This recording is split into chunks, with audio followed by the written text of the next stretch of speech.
सीमा पर बसे बेगुनाहों पर गोले दाग रही है। जम्मू से अजय जांडियाल और शीतल राजपूत के साथ रवि शर्मा, इंडिया न्यूज।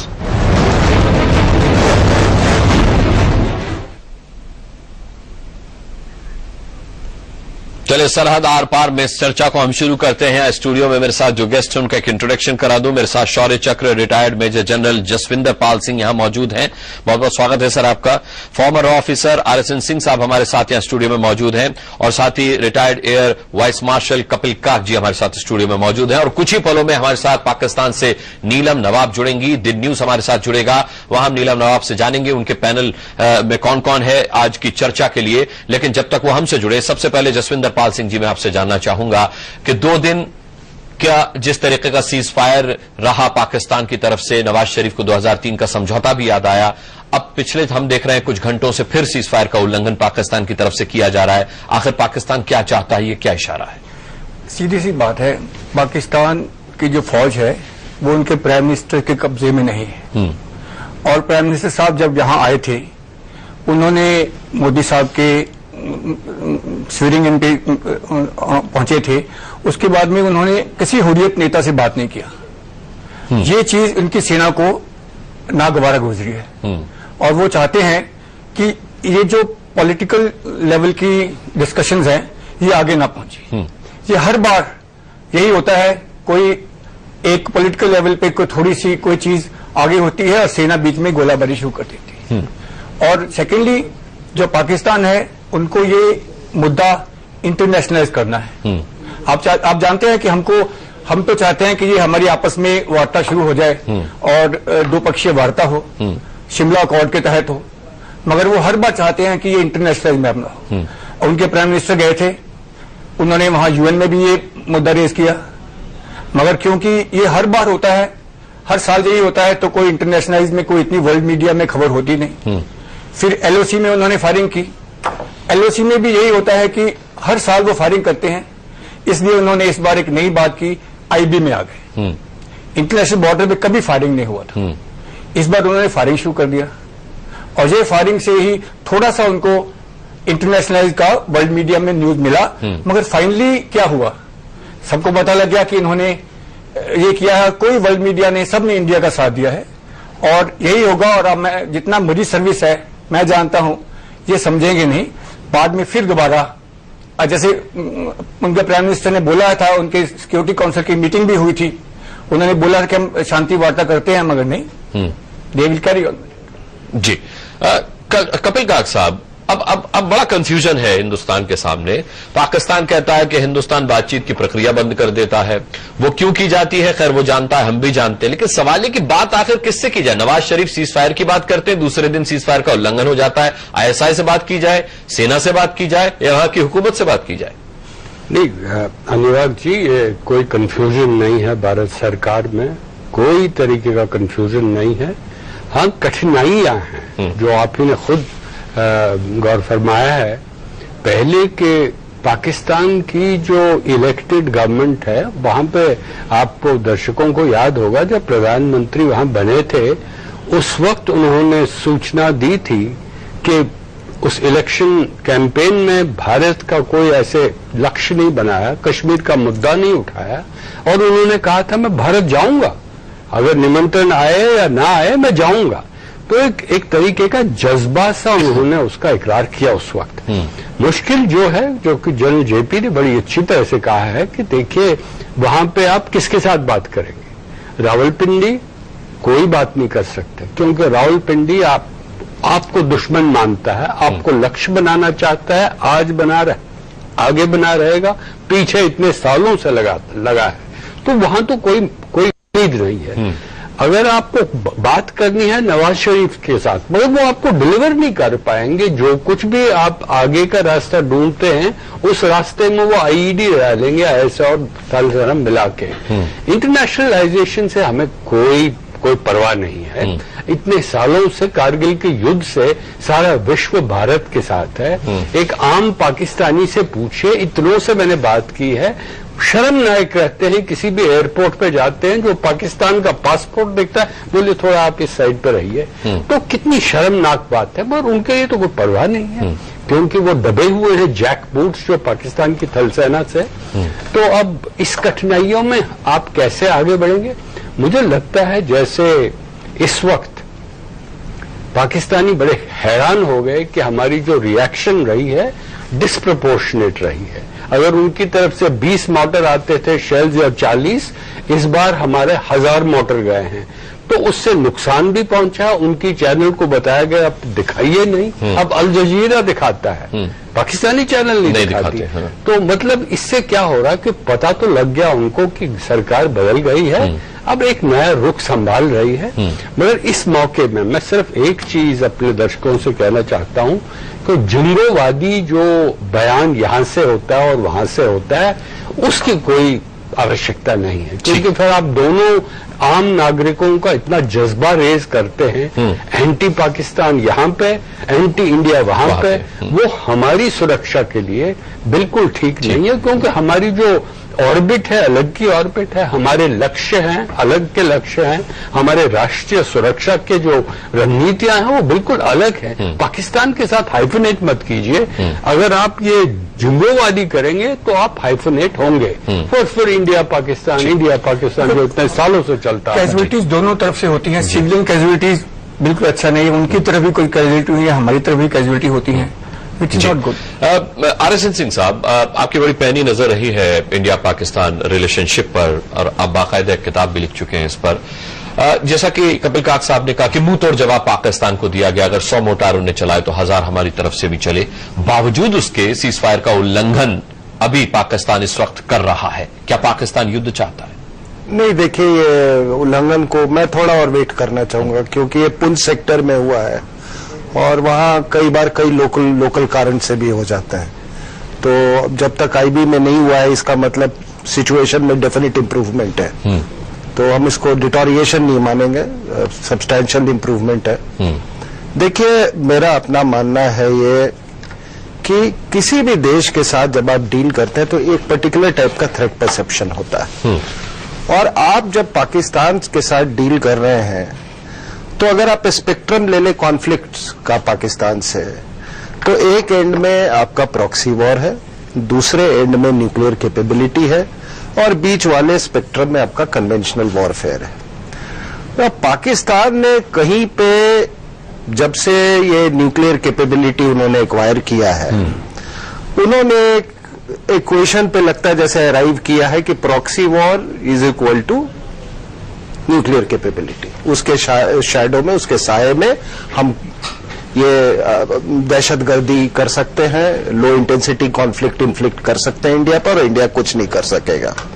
और इसके कारण ये जो मिडिल वाला स्पेक्ट्रम, जो कन्वेंशनल कॉन्फ्लिक्ट जो है, वो अपने आप ऑटोमेटिकली ऑबिएट हो जाता है।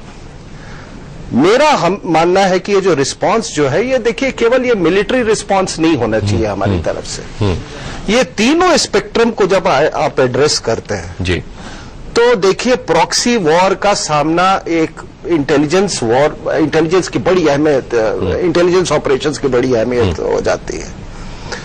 कन्वेंशनल कॉन्फ्लिक्ट में आप आ जाइए, हाँ ठीक है। चलिए सिंह साहब, मैं इन तीनों पॉइंट्स को विस्तार से आपसे समझूंगा एक ब्रेक के बाद। मेरे को एक छोटा सा ब्रेक लेने की यहाँ पे मजबूरी है। एक ब्रेक के बाद तुरंत लौटते हैं। आरएसएन सिंह साहब जो 3 पॉइंट्स बता रहे हैं जिन पर ध्यान दिए जाने की जरूरत है, उसको विस्तार से समझेंगे ब्रेक के बाद।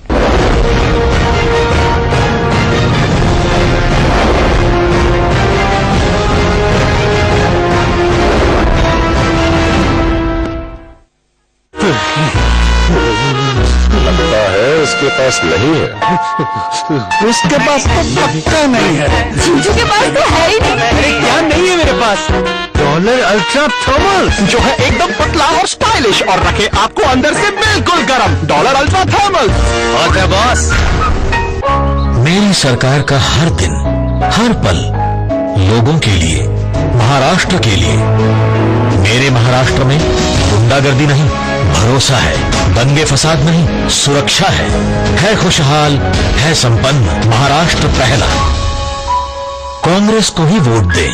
जो भी पके ऐसा पके, जहाँ भी जो हो खींचा चला आए।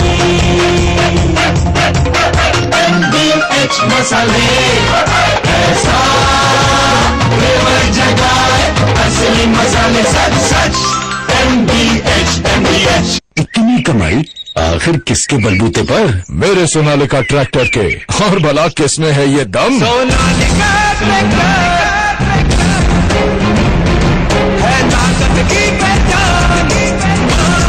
देश की सर्वप्रथम हेवी ड्यूटी ट्रैक्टर रेंज।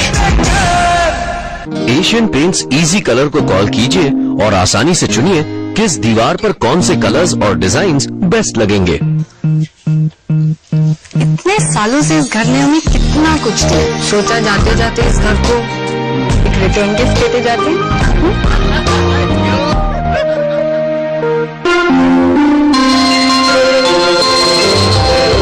क्योंकि दिवाली अमूल मिठाई के बिना अधूरी है।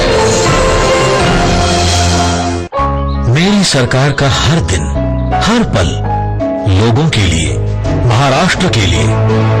मेरे महाराष्ट्र में गुंडागर्दी नहीं, भरोसा है। दंगे फसाद नहीं, सुरक्षा है खुशहाल, है संपन्न। महाराष्ट्र पहला। कांग्रेस को ही वोट दें।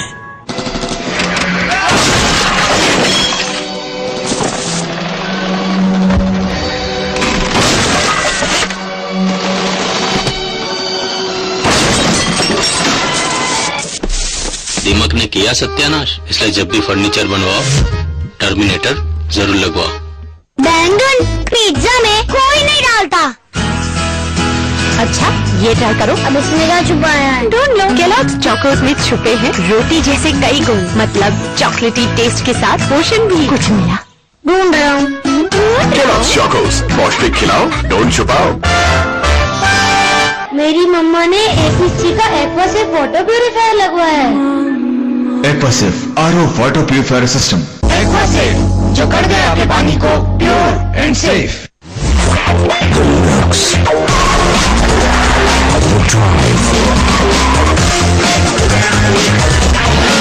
The Spirit, the new Skoda Rapid. Skoda, simply clever. झूठ बोल रहे हैं ये, पगला रहे हैं हमें। महाराष्ट्र नंबर 1 है, ये देखा नहीं जाता इनसे। ऐसे छोटों को घास नहीं डालेंगे हम। कांग्रेस को ही वोट देंगे हम। कांग्रेस को ही वोट दें। SMS, प्राइवेट वाला मेल, डर्टी वाला चैट, तेरा मेरा खेल। देसी लीक विदेशी लीक, देख लेता हूँ लीक लीक। इंडिया में सब कुछ लीक हो सकता है मामू। प्रिंस पाइप्स कभी नहीं। अब घर में होगा no leakage Prince piping systems.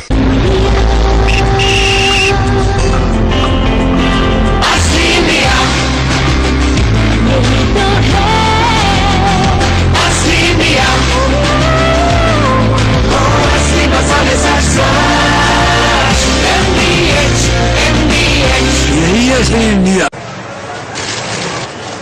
झूठ बोल रहे हैं ये, पगला रहे हैं हमें। महाराष्ट्र नंबर 1 है, ये देखा नहीं जाता इनसे। ऐसे छोटों को घास नहीं डालेंगे हम। कांग्रेस को ही वोट देंगे हम। कांग्रेस को ही वोट दें।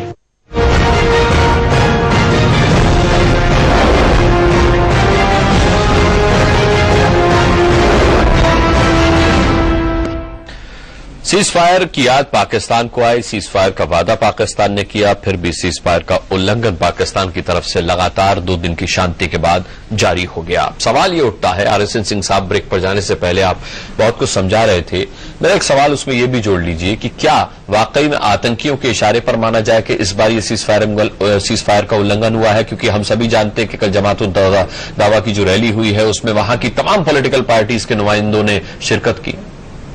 जी, मैं वही कह रहा था कि देखिए, जब मैं 3 पॉइंट्स बताया इस स्पेक्ट्रम में, तो पाकिस्तान अपने इंसेप्शन से इरेगुलर वॉरफेयर पर उसने मतलब एक बहुत लेजिटिमेसी से जोर दिया है। और पंडित नेहरू ने मेमोरियल वॉल्यूम जो है उनका, आई थिंक 14th है इसमें, उन्होंने उसमें कहीं अकबर खान का जिक्र भी है और ये इरेगुलर वॉरफेयर का। और उसमें उन्होंने साफ कहा है कि देखिए, 2 तरह के वॉर होते हैं, ओवर्ट वॉर होता है, कोवर्ट वॉर होता है। और जो ओवर्ट वॉर होता है, कोवर्ट वॉर होता है, उसको रिस्पेक्टेबिलिटी ना मिले लेकिन हमारे देश जैसे देश, पाकिस्तान की बात करो, कि वो जो इतना फॉर्चुनेट है इरेगुलर सोल्जर्स में, तो इसका इस्तेमाल हमको करना चाहिए। लेकिन जब से ये न्यूक्लियर कैपेबिलिटी जब इन्होंने एक्वायर किया, तो मैंने आपको कहा कि उन्होंने कहा कि इसके शैडो में हम कुछ भी कर सकते हैं, कन्वेंशनल वॉर नहीं होगा यहां पे। इसीलिए आप बार बार देखे होंगे कि जब भी कोई पाकिस्तान का मतलब कई ऐसे वक्ता जब आते हैं, तो वो थोड़े से प्रिटेक्स्ट में, छोटे से प्रिटेक्स्ट में न्यूक्लियर अपना कैपेबिलिटी ब्रांडिश करना शुरू कर देते हैं। कहीं पर मानसिकता यही है कि हम न्यूक्लियर पावर है और इसलिए I can get away with 2611, I can get away with Kargil. लेकिन जसविंदर पाल सिंह जी, वहां के पॉलिटिकल पार्टीज के नुमाइंदे भी तो फिर उन्हीं की भाषा बोलने लगते हैं और सरहद पर उनकी सेना भी उसी तरीके से काम करने लगती है। अगर वो जिहाद का नारा देते हैं, अगर वो न्यूक्लियर पावर की बात करते हैं, तो फिर उसका इम्पैक्ट सरहद पर भी देखने को मिलता है। उनके पास जो पॉलिटिकल उनके यहाँ पर बंदी है, उनके पास में कोई चॉइस नहीं है। जो फौज बोलती है वही बोलना पड़ता है उनको। और जैसे आर्सन साहब बोल रहे थे कि स्प्रेडशीट में एक तरफ लो इंटेंसिटी कॉन्फ्लिक्ट है और दूसरी तरफ न्यूक्लियर पावर है, और उन्होंने बस, उनका मुद्दा क्या है कि इन्फिल्ट्रेशन करेंगे और लो इंटेंसिटी कॉन्फ्लिक्ट करेंगे। हमारे यहाँ टेररिज्म करेंगे। आपने देखा था हर साल में कितने टेररिज्म के केसेस होते हैं हमारे यहाँ। ये क्यों होते हैं? बिकॉज वहां से इन्फिल्ट्रेशन होती है। और यही है, आप देखिएगा और 1.5-2 महीने ये इन्फिल्ट्रेशन चलेगी, गोलाबारी चलेगी, दोनों तरफ से फायरिंग होगी। पाकिस्तानीज विल फायर बिकॉज उनको इन्फिल्ट्रेशन करवानी है। और जब तक कि पासेस बंद नहीं हो जाते, तब तक ये काम चलता रहेगा, दिन ब दिन चलता रहेगा। क्योंकि मैंने जैसे पहले बताया था कि पॉलिटिकल अथॉरिटी का कंट्रोल नहीं है फौज के ऊपर। आप देखिए, एक ऐसा कंट्री, कोई और मुझे कोई कंट्री बताइए जिसमें इतने कू हुए हों। फौज ने कितनी बार कू किया है? अगर कोई पॉलिटिकल अथॉरिटी हो वहां पर, इतने कू हो सकते हैं। कबीर काक साहब, एक बड़ा सवाल यह भी है कि मामला सिर्फ घुसपैठ का है, क्योंकि सिर्फ सीजफायर का उल्लंघन नहीं हो रहा, हमारे सिविलियंस को भी अटैक किया जा रहा है, जो कि इससे पहले नहीं हुआ। नहीं, यही तो दिलचस्प बात तो यह है और दर्दनाक बात है कि पहली बार बहुत ही हाई लेवल पे आम नागरिक को, उसके घरों को, उनके मवेशियों को टारगेट किया गया है, लक्ष्य बनाया है। और 8 लोग हमारी तरफ से मरे हुए हैं। सुनने में आया है कि पाकिस्तान की तरफ से कम 200 नागरिक मारे गए हैं। तो ये दिखाता क्या है कि वो इसका कोई ह्यूमन राइट्स का एंगल नहीं देखते हैं। अपने लोग का टारगेट होगा। अगर आपने हमारे 8 मारे, उनके 200 मरते हैं। मगर यहाँ पे जमहूरियत है, जेन्युइन जमहूरियत है, दबाव पड़ता है, मीडिया ले आता है सामने, तो उस पे सरकार को एक तरीके से पॉलिसीज में थोड़ी सी चेंज लानी पड़ती है। मगर एक चीज मैं दोहराना चाहता हूं, जो अभी बात कही हुई है।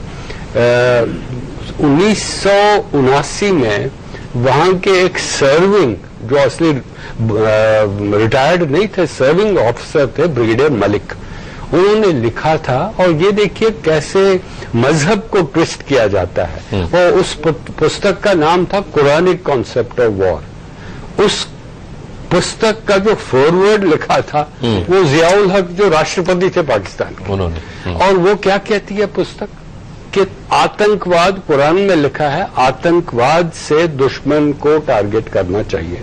कहीं कुरान में ऐसा नहीं लिखा है। बात ये कहना चाहता हूं, 10 साल बाद उनके जनरल असलम बेग थल सेना अध्यक्ष थे। उन्होंने एक बार, ये डेट भी दर्शकों को बड़ा सिग्निफिकेंट रहेगा, 4 जून 89, उन्होंने कहा था कि जब उनको पता लगा कि अब उनके पास परमाणु शस्त्र हैं, उन्होंने कहा था कि आज तक 15 अगस्त, 14 अगस्त 47 के आज तक हमारे पास कोई रणनीति नहीं थी भारत के खिलाफ, सैनिकी तरीके की। आज मैं कह सकता हूं आपको, प्रेस कॉन्फ्रेंस की उन्होंने, तो आज मैं कहना चाहता हूं कि अब हमारे पास वो पूरी काबिलियत हुई है, जैसे एक तरीके की ऑफेंसिव है और दूसरे तरह की डिफेंसिव है। ऑफेंसिव क्या है? वो कहते हैं ऑफेंसिव डिफेंस स्ट्रैटेजी। ऑफेंसिव है कि हम आतंकवाद का इस्तेमाल करेंगे, और डिफेंसिव क्या है? परमाणु शस्त्र। मगर मैं दर्शकों को अपने पाकिस्तानी दोस्तों को ये मैसेज देना चाहता हूं कि परमाणु शस्त्रों का थ्रेशोल्ड और हमारे जो युद्ध कह रहे हैं कि प्रॉक्सी वॉर है, इस पे काफी स्पेस है आपको पारंपरिक युद्ध करने का। आप कोई भी उनका थ्रेशोल्ड तोड़ सकते हैं, कोई प्रॉब्लम नहीं है। पाकिस्तानी जानते हैं अब ये तरीका है कि आपकी जो रणनीति है, सैनिकी रणनीति, वो कैसे आप उनको सजा दे सकते हैं, मूल्य चुकवाना कर सकते हैं। अगर कोई ऐसा मुंबई जैसा अटैक हुआ है, ये तो छोटा मोटा अटैक उन्होंने किया है, इसका भी कारण हम जानते हैं। जद्दोजहद है एक ताकत की, नवाज शरीफ और रहील शरीफ की। नवाज शरीफ ने आते ही पहले कहा है कि मुशर्रफ को ट्रीजन ट्रायल पे लगाया जाएगा और लगाते रहे। अब उनको कहा कि उसको रोक लीजिएगा। पुराने हमारे भूतपूर्व थल सेना अध्यक्ष हैं पाकिस्तान को, उनकी बात नहीं मानते, मगर ये एक हेलो है कि वो अध्यक्ष जो है थल सेना के, उनको आप ट्रीजन ट्रायल कैसे करवा सकते हैं। जियो टीवी के चैनल की तो सब दर्शक जानते हैं। जियो टीवी चैनल को नवाज शरीफ साहब ने समर्थन दी कि हम इसको बंद नहीं करेंगे, और पाकिस्तान आईएसआई ने और पाकिस्तान थल सेना को नवाज शरीफ को बोला इसको बंद करना है। नवाज शरीफ नहीं माने। उसके बाद तीसरी बात क्या होती है, अब ये रहील शरीफ मेरे ख्याल में कयानी के भी ये गुरु हैं। उन्होंने कहा कि अगर इसको कमजोर करना है, कू करने की कोई आवश्यकता नहीं है। कमजोर करने के लिए आप क्या कर सकते हैं? तो उन्होंने सोचा कि अब इमरान खान हमारे पास एक दूसरा एक शस्त्र है, उसका इस्तेमाल कीजिए। कादरी तो कभी भी ऑटोवा से आ सकता है, उनको आप फर्स्ट क्लास टिकट भेज देंगे, आर्मी वाले आ जाएंगे वो। और उनके लिए ये पूरा जो एजिटेशन हुआ है 2 हफ्ते 2.5 हफ्ते हुआ है, उसका एक लक्ष्य था, आप नवाज शरीफ को कमजोर करेंगे। हो गए नवाज शरीफ कमजोर। उनको अब ठीक तरह से बताया गया है, जैसे अंग्रेजी में कहते हैं he has been read the riot act, कि भाई देखिए आप अफगानिस्तान की जो हमारी नीतियां हैं, वो नीतियां हम बनाएंगे और हम काबू कन्वीन करेंगे। भारत की जो नीतियां हम संभालेंगे। परमाणु शस्त्र तो वैसे उन्हीं के पास है, स्ट्रेटेजी भी उन्हीं के पास है। अब आप जैसे पहला प्रश्न पूछा आपने से, किससे बात करें, क्या बात करेंगे, किससे बात करेंगे? तो हमारी कोई बात थल सेना के साथ कभी नहीं होगी, क्योंकि ये एक ग्रैंड डेमोक्रेसी है और वहां के एक आर्टिफिशियल। इसीलिए मेरे ख्याल से प्रधानमंत्री ने भी कहा कि बंदूकें बात करें वो ज्यादा बेहतर है, ऐसे में बयानबाजी नहीं चाहिए। उस पर एक चीज अनुराग, मैं पहले भी कहा है कि आप जानते हैं शीत युद्ध में कितना टेंशन था, परमाणु शस्त्रों का इस्तेमाल करने की काफी संभावना थी। आप जानते हैं 24 घंटे B-52 बॉम्बर्स, 24 घंटे, 1 मिनट के कोई ब्रेक नहीं था। सारे शीत युद्ध के 50 सालों में वो उड़ान भरते थे दिन रात। ठीक है, मगर क्या कहते थे, क्या रोनाल्ड रेगन कहते थे कि आप बड़ी छड़ी का इस्तेमाल कीजिए। कपिल काद साहब पाकिस्तान से हमारे साथी हमारे साथ जुड़ गए हैं, दिन न्यूज हमारे साथ जुड़ चुका है नीलम नवाब। आपको मैं गेस्ट इंट्रोडक्शन दे दूं, मेरे साथ Shaurya Chakra major general retired Jaswinder Pal Singh हैं, यहाँ पर RSN सिंह साहब है फॉर्मर रॉ ऑफिसर, और मेरे साथ retired air vice marshal Kapil काक हैं। जी न्यूज जो है वो हमें ज्वाइन करेंगे। अनुराग, आपको हमारी आवाज आ रही है? बिल्कुल मिल रही है नीलम। नीलम आपकी आवाज आ रही है, आप अपने गेस्ट का इंट्रोडक्शन कराएं। हमारा राब्ता उनसे हो रहा है। ब्रिगेडियर लतीफ साहब, बल्कि इनफैक्ट अजीम साहब आपसे क्वेश्चन पूछा गया था कि जो हमें ये एक हिस्ट्री नजर आती है बीजेपी की, और फिर स्पेशली नरेंद्र मोदी, नीलम आपको मेरी आवाज मिल रही है? आपको कंपेयर करते हैं, तो क्या लगता है कि ये दोबारा से इस चीज को रिवाइव करना कि जो माहौल लाहौर एग्रीमेंट के जमाने में हुआ था? मेरे ख्याल से नीलम नवाब तक हमारी आवाज नहीं पहुंच पा रही है। मैं RSN सिंह साहब आपसे जानना चाहूंगा कि अब यहां 2 सवाल अहम उठते हैं कि क्या नवाज शरीफ वहां पर कमजोर पड़ रहे हैं, इसलिए बागडोर जो है वो सेना ने पूरी तरह से अपने हाथ में ले ली है और वहां की जितनी आतंक ब्रिगेड है वो उसको सपोर्ट कर रही है, या फिर नवाज शरीफ अपने आप को स्ट्रांग करने के लिए कह कुछ रहे और कर कुछ रहे? देखिए, अभी एयर मार्शल साहब ने जो बिल्कुल सही बताया, जो आपको पूरा मुआयना किया है वहां का, नवाज शरीफ साहब वहां पे इनके पोजीशन को अंडरमाइन करने की। हमें इंडिया पैनल ज्वाइन कर रहे हैं इस वक्त, हमारे साथ लिंक हो गया है इंडिया न्यूज का अनुराग साहब का। जी नीलम जी, गुड इवनिंग अनुराग साहब। गुड इवनिंग नीलम, हमारे साथ हमारे गेस्ट का इंट्रोडक्शन मैंने आपसे कराया, शायद आप तक आवाज नहीं पहुंच रही थी। आपके साथ का इंट्रोडक्शन करवा दें, फिर हम डिस्कशन को शुरू करेंगे। जी, हमें ज्वाइन कर रहे हैं जी, हमारे साथ हमें ज्वाइन कर रहे हैं मेजर जनरल रिटायर्ड राहत लतीफ साहब, ब्रिगेडियर रिटायर्ड सैयद गजनफर अली साहब, और हमें दिन न्यूज के एंकर पर्सन और एनालिस्ट ज्वाइन कर रहे हैं जनाब मोहम्मद अजीम साहब। आप बताइएगा अपने पैनल की जानिब का। जी, मेरे साथ Shaurya Chakra major general retired Jaswinder Pal Singh है नीलम, फॉर्मर रॉ ऑफिसर RSN सिंह साहब मेरे साथ मौजूद हैं यहां पर, और retired air vice marshal Kapil Kak मेरे साथ मौजूद हैं। सवाल नीलम मैं ये पूछना चाहता हूं कि 2 दिन आपने सीज फायर को कायम रखा, नवाज शरीफ साहब को भी याद आया कि हां सीज फायर का समझौता 2003 में हुआ था, लेकिन फिर हम देख रहे हैं कुछ घंटों से सीज फायर का उल्लंघन चल रहा है। जब से जमातुद दावा ने वहां रैली की है और आपके तमाम पॉलिटिकल पार्टीज के नुमाइंदे उसमें बाकायदा शरीक हुए, उसके बाद से फिर एक सीज फायर उल्लंघन की हिमाकत आपकी तरफ से देखने को मिल रही है।